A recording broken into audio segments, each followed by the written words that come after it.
We are the co-founders of Dipper.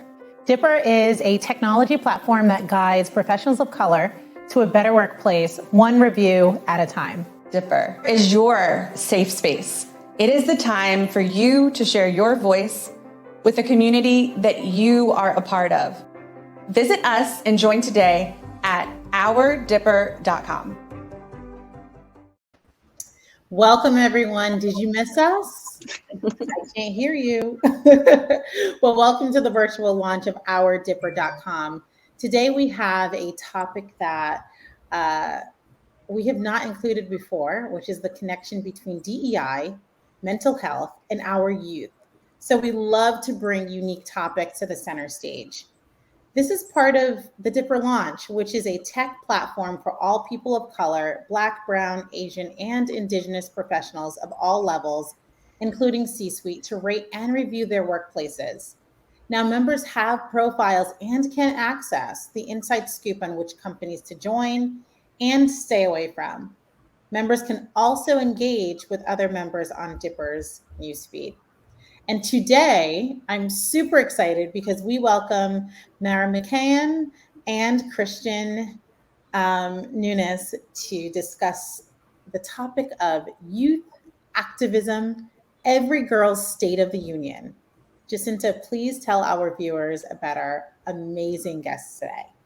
Excellent. Thanks so much, Netta. We are really excited to chat with these two wonderful people this afternoon and the impact they're having on our community. And I'll start with Mara is a creative business strategist with more than 15 years of experience specializing in tech, mentorship of startups, and partnership development. She was on the business development team at one of the top innovation labs in New York, as well as the acting advisor to the founder of a Silicon Valley early stage technology investment incubator, who is now listed in the top 50 futurists worldwide. Her passion for every girl stems from her belief that young women's voices must be heard in order to create true and lasting change. Agreed. Thanks so much for joining us today. Thank you. Go ahead, Netta. Incredible. And I have the pleasure of introducing Christian. Christian is a licensed clinical social worker, educator, and consultant. She's the president of the National Organization for Women. Christian is leading the organization through an intersectional lens, really bringing a diverse coalition of grassroots activists to work against structural sexism and racism. Christian is often featured in media outlets including MSNBC, Business Insider, The Huffington Post, Ebony, Black Enterprise Magazine, and many more national and local outlets. So as we are in the presence of two incredible creative problem solvers, I'd love to kick off and start by asking some questions, and I'll kick it back off to Jacinta. Absolutely. Thanks so much. And so I think a good place for us to start would be like, can you describe when you discovered that your voice was impactful? Either one of you can go first. Feel free to dive in. Christian, do you want to go first? It's such a beautiful question. Sure. Well, first, thank you both for having myself and Mara here today. It's always a pleasure to have a platform to speak out, especially focusing on BIPOC communities and uplifting our voices, and just really talking about youth as well, because we know that youth definitely are our future, our guiding light. So just to talk about when I first recognized my voice had the ability to make an impact. I think it's something that we constantly recognize, right? It's like this ongoing thing where you really don't ever really truly like think like, wow, I'm making a difference until someone tells you, or first time someone comes to you and says like, you know, what your words really said made an impact. But it actually was something on a smaller scale when I was a therapist, when I first started being a therapist.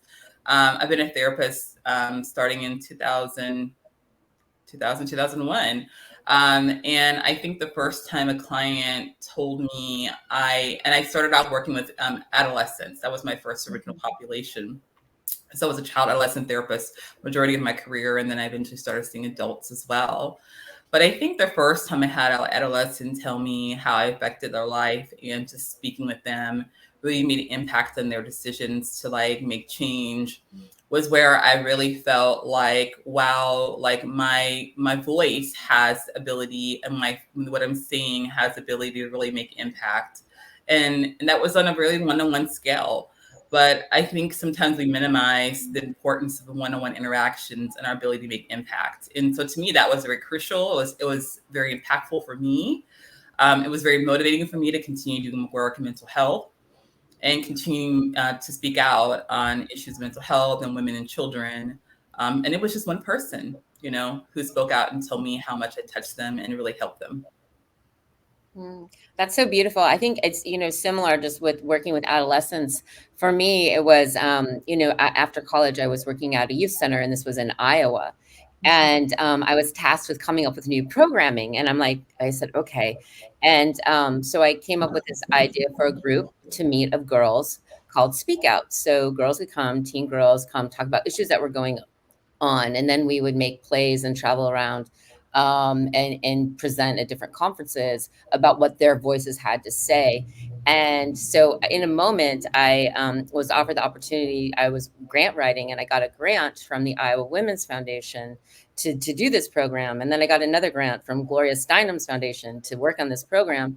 And all of a sudden, it wasn't so much that it was my voice, it was giving that power back to other young women. And then I realized, wow, I can ask other people to support these programs that are giving other people a voice, and I could be a conduit. And that's actually where Every Girl started.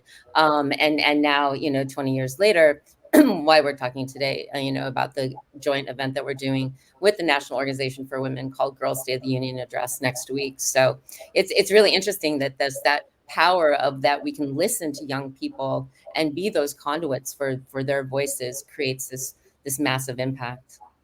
Wow, I love that. And I love how both of you are really paying it forward. Mary, you said something so important. You said you realized that you had the power to provide that voice to others, right? And the same thing for you, Christian, right? Knowing that you were making that impact and you could make that impact on a numerous amount of folks that you meet, I think is such an incredible thing. And thank you to both of you and the work that you do. What topics, really excited to know, what topics will be covered at the State of the Union address, and how can our audience be involved? Sure. It's a really exciting time for us at Every Girl. We say that Every Girl, it's a place where your superpowers come alive. And so to have a launch project for us, we pioneered, it's the first ever Girls State of the Union address, because, like we mentioned, I fully believe, and our values align so much with the National Organization for Women. It was just a beautiful partnership where we really need a space where young women, non-binary, marginalized genders can come speak about their issues, right? What is going on now? We live in such a different world from when I grew up, and when all of us grew up, that the issues are so different than our own experience.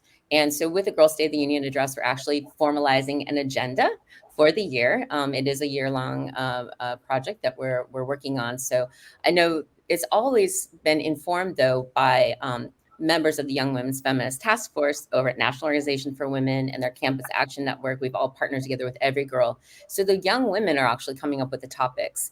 And right now, most of the big topics, it's intersectional feminism. It is about mental health. It is about inclusive education. And those are the things that are really on the young women's minds the most. I love that. How do you all typically find these women to be a part of the organization?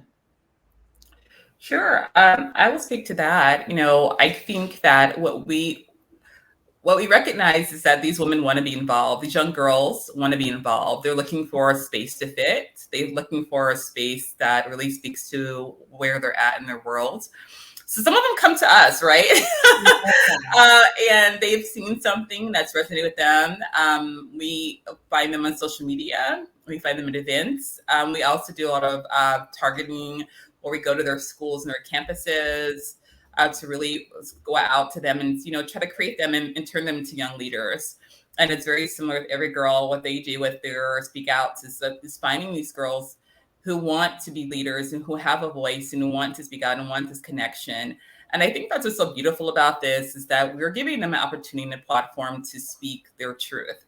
We're not trying to tell them how to speak their truth. We're just letting them speak their truth, and making sure that they have the tools they need to guide it so that they can form their actions and create the change they want.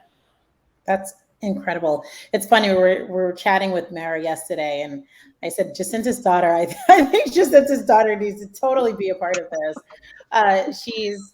Jacinta, she's only 8 years old now, 7. It's only 8. Yeah. Yes, but 8 years old, but they really are. They really are So leaders. brilliant. So brilliant. I think one thing that's interesting, and also what you both said, like we focus a lot on the workplace, but a lot of these like traits, like being a self-advocate, speaking out, are things that you need to do at work, right? And so do you find that like how career and work weaves into what's on these girls' minds and like what they're thinking about? I know that's kind of like a question, but a different question.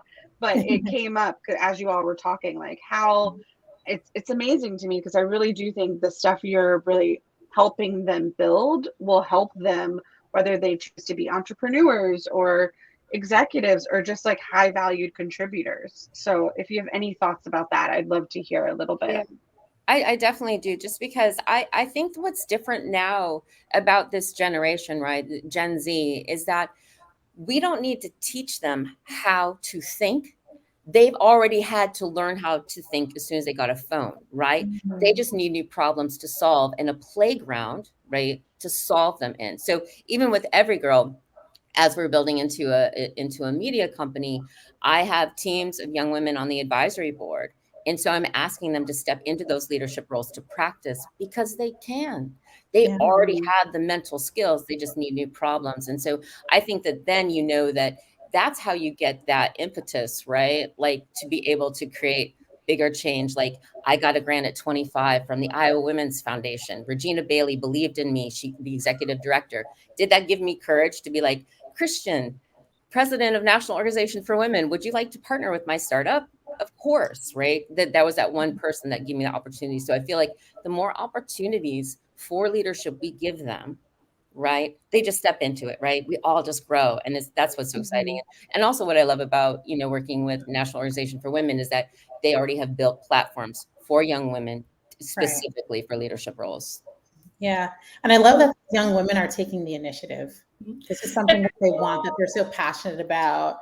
Can you Could I add a little bit to what Mara said? I want to just kind of add on to this a little bit, because I also want to say that the difference what Gen Z is experiencing from our generation is that they're also in a place in this world where they're having to advocate and for their rights.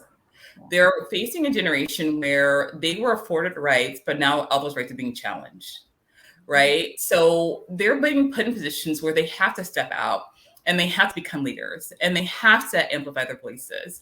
I mean, if you think about what's just happening right now with young women and young girls, what they're facing regarding bodily autonomy, regarding the war on women, regarding boys' depression, regarding racial justice, all these issues that are going on in this world right now. I mean, I'm Generation X. So and for my generation, the struggle used to place. So I was able to benefit from my parents and my grandparents' struggle in fight. Yeah. So, but now we're back in a position where it's revolving and we're struggling again. Our rights are being suppressed. Our vote is being suppressed. Our bodily autonomy, our reproductive rights, and our healthcare is being suppressed again. So Generation Z is now a generation that's having to go out on the streets and fight again. They're not only they already have the natural skill, but they're having to activate their skill a lot quicker than we have to do for our generation. So I think it really ties into that they're building and they're learning how to become leaders. And this is going to help them as they get older when they become looking for a job, because they're already activating skill sets that we didn't have to activate as much when we were growing up. We had a little bit more opportunity just to kind of like be teenagers, I mean, you know what I'm saying? Yeah. So I think that's something that I want to give them credit for, and they're not afraid to do it. They're speaking out, and they're thriving, and they're utilizing those skills, and they're asking for assistance when they need it. So I see some power in this generation that I think is magnificent, and I'm super excited to see where they go. Yeah. Yeah. Add that in there. I know, Oh, that's absolutely. great. And thank you so much for sharing that. I truly do believe that that generation is going to take things to the next level, right? And in the direction that we need to see this world going in. Absolutely. I'm really happy to see it. And it's funny that you say, we could be kids. I remember riding my bike in my neighborhood throughout the day. And now you see young people, they're young activists, right? They're fighting for policy changes. And I think that's just so incredible. I'd love to hear some examples of some of the work that the young women are doing. Mara, I know you spoke to that briefly yesterday, but can you share some of that? Sure. So it's very, very exciting. Our featured speaker, who's going to be speaking next week, her name is Reem Kurja. She's 14. She's also in Iowa. She's Muslim. And we asked her to speak because for the last 3 years, she has been petitioning her school to have the Islamic holidays as no school days, observed no school days. And it took her 3 years, a change petition that got 7,000 signatures, but they just approved it. And it's so riveting to hear her story at 14, met her family, and to have her share her story with other young women about, I asked her, I said, how did you keep going? And she was so eloquent to listen to a 14-year-old talking to me about what persistence means. And it was so powerful. So those are the kind of voices that we're uplifting at Every Girl, is young women that are really taking activist moves. And she has a whole plan. She's wanting to take this throughout Iowa. She's like, I want to meet Rashida Tlaib. I said, okay, we're on it. But she has a real plan. But that is that kind of thoughtfulness, speaking back to what, Christian mentioned before.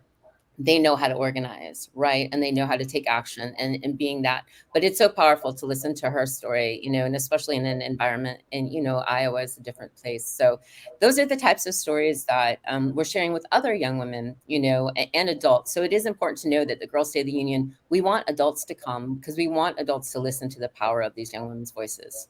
Yeah. And again, I think that is so powerful.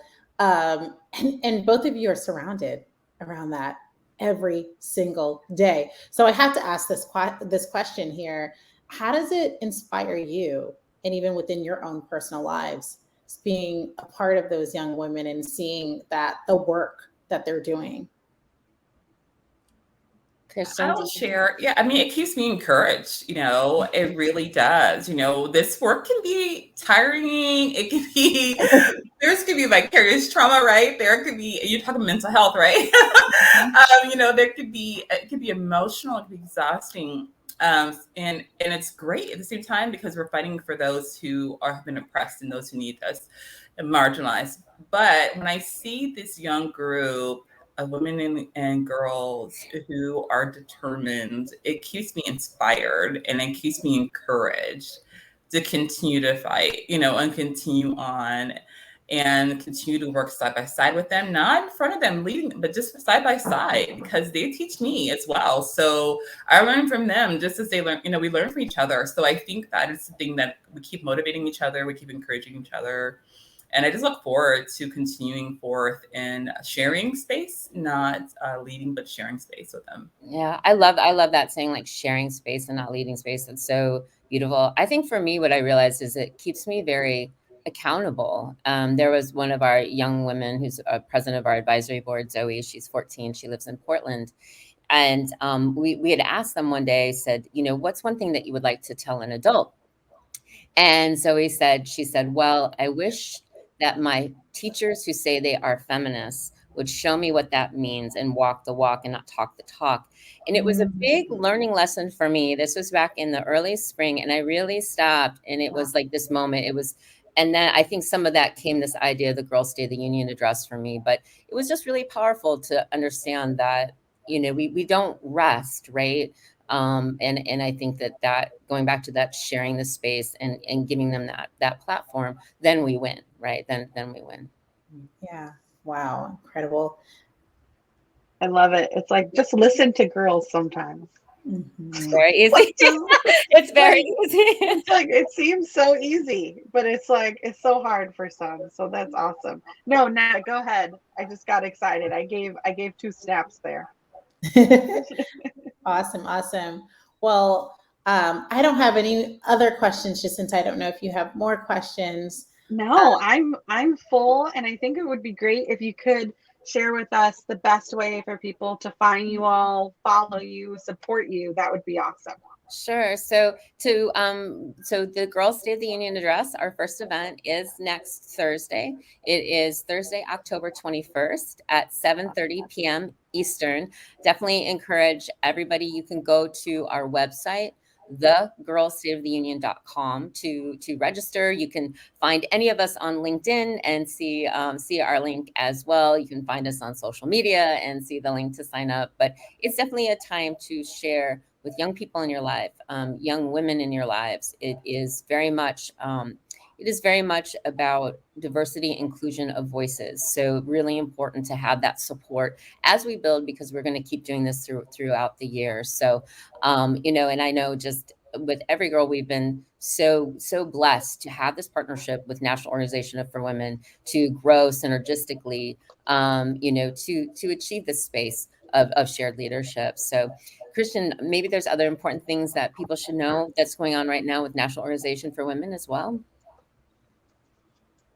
Sure. Well, just kind of re-upping what Amara was saying about the Girls City Union, please encourage everyone to come to the event, encourage children and allies. I always like to say encourage allies. You don't have to be a girl to attend, to show your support. If you have a girl in your life that you want to speak out, to be an activist, to have her voice heard, support her, come to the event and learn. So I always like to say that we include allies in this journey as well.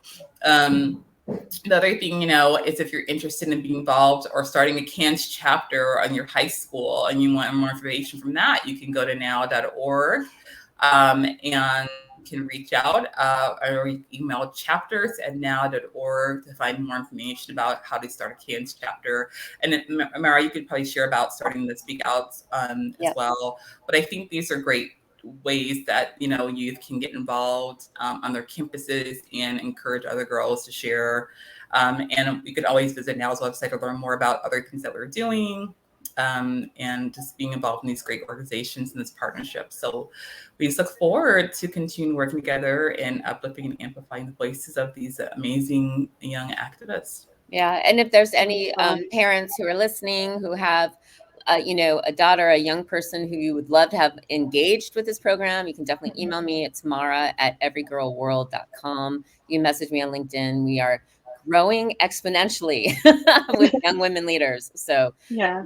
At any time, feel free to reach out. And so grateful. Thank you both, Netta and Jacinta, so much for this opportunity to share with your audience. It's so powerful to have the support of you. So Of thank course, both of you are doing Excellent. incredible Thank you. work. Yeah, and we're so happy and thankful that you're part of this as well. We'll continue to push the message forward, and share with our audience. So to all professionals of color, connect with us also on ourdipper.com right now by signing up and completing your profile on ourdipper.com so that we can unpack all the gems that our guests drop today.